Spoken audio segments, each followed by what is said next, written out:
Hello friends, welcome to my channel. ಇವತ್ತು ನಾವು 3 ಥರ ಬೇಳೆ ಮತ್ತು 3 ಥರ ಸೊಪ್ಪು ಹಾಕ್ಬಿಟ್ಟು ಮಸೊಪ್ಪು ಸಾರು ಹೇಗೆ ಮಾಡೋಣ ಅಂತ ನೋಡೋಣ. ಇದುವರೆಗೆ ಯಾರು ನನ್ನ ಚಾನಲ್ನ ಸಬ್ಸ್ಕ್ರೈಬ್ ಮಾಡಿಲ್ಲ, ಪ್ಲೀಸ್ ಸಬ್ಸ್ಕ್ರೈಬ್ ಮಾಡಿ. ಮೊದಲಿಗೆ ಒಂದು ಬೌಲ್ ತೊಗೊಳ್ಳೋಣ. ಬೌಲ್ ತೊಗೊಂಡು ಅದಕ್ಕೆ 5 ಚಮಚ ತೊಗರಿಬೇಳೆ ಹಾಕ್ಕೊಳ್ಳಿ. ಆಮೇಲೆ 4 ಚಮಚ ಕೆಂಪೇಳೆ ಹಾಕ್ಕೊಳ್ಳಿ. ಇದನ್ನು ಕೆಂಪೇಳೆನೂ ಅಂತಾರೆ, ಮೈಸೂರು ಬೇಳೆನೂ ಅಂತಾರೆ. ಆಮೇಲೆ 3 ಚಮಚ ಹೆಸರು ಬೇಳೆ ಹಾಕ್ಕೊಳ್ಳಿ. ಆಮೇಲೆ ಇಷ್ಟು ಹಾಕೊಂಡ್ಮೇಲೆ ಒಂದು 3 ಸಲ ನೀಟಾಗಿ ವಾಶ್ ಮಾಡ್ಕೊಳ್ಳಿ. ಆಮೇಲೆ ಕುಕ್ಕರಿಗೆ ಹಾಕ್ಕೊಳ್ಳಿ. ಇದಾದಮೇಲೆ ನೆಕ್ಸ್ಟ್ 3 ಥರ ಸೊಪ್ಪು ಹಾಕಬೇಕು. ಮೆಂತ್ಯ ಸೊಪ್ಪು ಹಾಕಿದ್ದೀನಿ, ಆಮೇಲೆ ಪಾಲಕ್ ಸೊಪ್ಪು ಹಾಕ್ತಾಯಿದ್ದೀನಿ, ಮತ್ತು ಸಬ್ಸಿಗೆ ಸೊಪ್ಪು ಹಾಕ್ಕೊಳ್ಳಿ.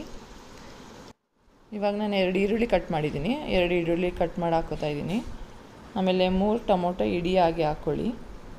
ನೋಡಿ, ಇಡಿಯಾಗಿ ಹಾಕ್ತಾಯಿದ್ದೀನಿ ನಾನು. ಈ ಸಾರು ಮುದ್ದೆ ಜೊತೆ ತುಂಬ ಚೆನ್ನಾಗಿರುತ್ತೆ. ನೀವು ಸಹ ಟ್ರೈ ಮಾಡಿ ನೋಡಿ, ಮತ್ತು ನನಗೆ ನೀವು ಮಾಡಾದಮೇಲೆ ಹೇಗಿತ್ತು ಅಂತ ಕಮೆಂಟ್ಸ್ ಮಾಡಿ ಹೇಳಿ. ನೆಕ್ಸ್ಟ್ ಇವಾಗ ನಾನು ಸಾಂಬಾರು ಪುಡಿ ಹಾಕ್ಕೋತಾಯಿದ್ದೀನಿ, 1 ಸ್ಪೂನು. ಅದಾದಮೇಲೆ 1 ಸ್ಪೂನು ಕಲ್ಲುಪ್ಪು ಹಾಕ್ಕೊಳ್ಳಿ. ಕಲ್ಲುಪ್ಪು ಹಾಕ್ಕೊಂಡ್ರೆ ತುಂಬಾ ಚೆನ್ನಾಗಿರುತ್ತೆ, ರುಚಿಯಾಗಿರುತ್ತೆ ಪುಡಿ ಉಪ್ಪಿಗಿಂತ. ಮತ್ತು ಸ್ವಲ್ಪ ಅರಿಶಿನ ಪುಡಿ ಹಾಕ್ಕೊಳ್ಳಿ. ಇಷ್ಟೆಲ್ಲ ಹಾಕಿ ಆದಮೇಲೆ ಮಾಡಿ ಕ್ಲೋಸ್ ಮಾಡಾದಮೇಲೆ ಒಂದು 3 ವಿಜಿಲ್ ಆಗಬೇಕು. 3 ವಿಜಿಲ್ ಆಯಿತು. ಇವಾಗ ತಣ್ಣಗಾಗಿದೆ. ತಣ್ಣಗಾದ್ಮೇಲೆ ನಾನು ಓಪನ್ ಮಾಡ್ತಾಯಿದ್ದೀನಿ. ನೋಡಿ ಎಷ್ಟು ಚೆನ್ನಾಗಿ ಬೆಂದಿದೆ ಅಂತ, ಕಲರ್ ನೋಡಿ ಎಷ್ಟು ಚೆನ್ನಾಗಿ ಬಂದಿದೆ ಅಂತ. ಅದರಲ್ಲಿರೋ ಎಕ್ಸ್ಟ್ರಾ ನೀರೆಲ್ಲ ಒಂದು ಪಾತ್ರೆಗೆ ಸೋಸ್ಕೊಳ್ಳಿ.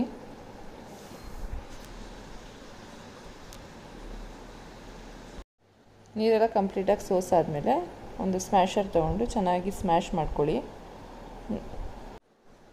ಬೇಕು ಅಂದರೆ ನೀವು ಮಿಕ್ಸಿಗೆ ಹಾಕ್ಕೊಂಡು ಸಹ ಗ್ರೈಂಡ್ ಮಾಡ್ಬೋದು, ಆದರೆ ಈ ಥರ ಸ್ಮ್ಯಾಶ್ ಮಾಡಿದ್ರೆ ಸಾರ್ದು ರುಚಿ ಚೆನ್ನಾಗಿರುತ್ತೆ, ಅದಕ್ಕೋಸ್ಕರ. ಇವಾಗ ಸಾರಿಗೆ ಒಗ್ಗರಣೆ ಹಾಕ್ಕೊಳ್ಳೋಣ.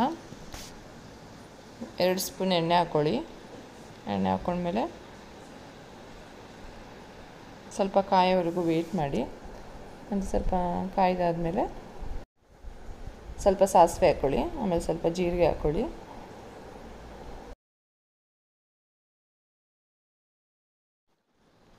ನೆಕ್ಸ್ಟ್ ನಾನು ಬೆಳ್ಳುಳ್ಳಿ ತೊಗೊಂಡಿದ್ದೀನಿ, ಒಂದು ಮೀಡಿಯಮ್ ಸೈಜ್ದು ಫುಲ್ ತೊಗೊಂಡಿದ್ದೀನಿ. ಆಮೇಲೆ ಸ್ವಲ್ಪ ಶುಂಠಿ ತೊಗೊಂಡಿದ್ದೀನಿ, ಶುಂಠಿನ ಸ್ವಲ್ಪ ಅದು ಸ್ಮ್ಯಾಶ್ ಮಾಡಿ ಅದನ್ನು ಸಹ ಹಾಕಿದ್ದೀನಿ. ಆಮೇಲೆ ಕರಿಬೇವಿನ ಸೊಪ್ಪು ಹಾಕ್ತಾಯಿದ್ದೀನಿ. ಇಷ್ಟೆಲ್ಲ ಚೆನ್ನಾಗಿ ಫ್ರೈ ಮಾಡ್ಕೊಳ್ಳಿ. ಇದೆಲ್ಲ ಸ್ವಲ್ಪ ಮಸಾಲೆ ಸ್ಮೆಲ್ ಹೋಗೋವರೆಗೂ ಸ್ವಲ್ಪ ಫ್ರೈ ಮಾಡಿ. ಆಮೇಲೆ ಬೆಳ್ಳುಳ್ಳಿ ಸ್ವಲ್ಪ ಲೈಟಾಗಿ ಗೋಲ್ಡಿಶ್ ಕಲರ್ ಬರೋವರೆಗೂ ಫ್ರೈ ಮಾಡ್ಕೊಳ್ಳಿ ಅಷ್ಟೇ. ನೋಡಿ, ಇವಾಗ ಆಗಿದೆ. ನೆಕ್ಸ್ಟ್ ನಾನಿಲ್ಲಿ ಕಾಶ್ಮೀರಿ ಚಿಲ್ಲಿ ಪೌಡ್ರ್ ಹಾಕ್ತಾಯಿದ್ದೀನಿ. ನಿಮ್ಮ ಹತ್ರ ಕಾಶ್ಮೀರಿ ಚಿಲ್ಲಿ ಪೌಡ್ರ್ ಇಲ್ಲ ಅಂತ ಅಂದರೆ ಮಾಮೂಲಿ ಚಿಲ್ಲಿ ಪೌಡ್ರ್ ಹಾಕಿದ್ರೆ ಸಾಕು. ಮಾಮೂಲಿ ಖಾರದ ಪುಡಿ ಯೂಸ್ ಮಾಡ್ಕೊಳ್ಳಿ ಅಷ್ಟೇ. ಆಮೇಲೆ ಇದು ಸ್ವಲ್ಪ ಕಲರ್ ಬರೋವರೆಗೂ ಅದನ್ನ ಸ್ವಲ್ಪ ಚೆನ್ನಾಗಿ ಫ್ರೈ ಮಾಡಿ. ಇವಾಗ ನಾವು ಸ್ಮ್ಯಾಶ್ ಮಾಡಿದ್ವಲ್ಲ ಬೇಳೆ ಮತ್ತು ಸೊಪ್ಪು, ಅದು ಹಾಕ್ತಾಯಿದ್ದೀನಿ.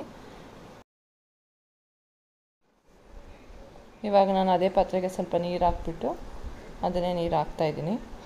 ಮತ್ತು ನಿಮಗೆ ಸಾರಿಗೆ ಎಷ್ಟು ಗಟ್ಟಿ ಬೇಕೋ ಅದನ್ನು ನೋಡಿಕೊಂಡು ಇನ್ನು ಸ್ವಲ್ಪ ನೀರು ಸೇರಿಸ್ಕೊಳ್ಳಿ. ಕೆಲವೊಬ್ಬರಿಗೆ ತುಂಬ ತಿಕ್ಕಿದರೆ ಇಷ್ಟ ಆಗುತ್ತೆ, ಕೆಲವೊಬ್ಬರಿಗೆ ನೀರು ಥರ ಇಷ್ಟ ಆಗುತ್ತೆ. ನಿಮಗೆ ಹೇಗೆ ಅನುಕೂಲ ಆಗ ಹಾಕ್ಕೊಳ್ಳಿ. ಇವಾಗ ನಾನು ಲಿಡ್ ಕ್ಲೋಸ್ ಮಾಡಿ ಒಂದು 2 ಮಿನಿಟ್ಸು ಚೆನ್ನಾಗಿ ಕುದಿಯೋಕ್ಕೆ ಬಿಡ್ತೀನಿ. ನೋಡಿ, ಇವಾಗ ಎಷ್ಟು ಚೆನ್ನಾಗಿ ಕುದೀತಾ ಇದೆ. ಸ್ವಲ್ಪ ಇದಕ್ಕೆ ಸಾಂಬಾರು ಸೊಪ್ಪು ಕಟ್ ಮಾಡಿ ಸಾಂಬಾರು ಸೊಪ್ಪು ಹಾಕ್ಕೊಳ್ಳಿ.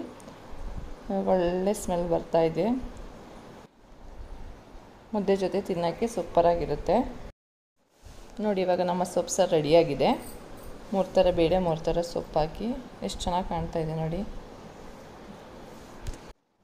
ನೀವು ಕೂಡ ಮನೇಲಿ ಟ್ರೈ ಮಾಡಿ, ಎಂಜಾಯ್ ಮಾಡಿ. Thank you.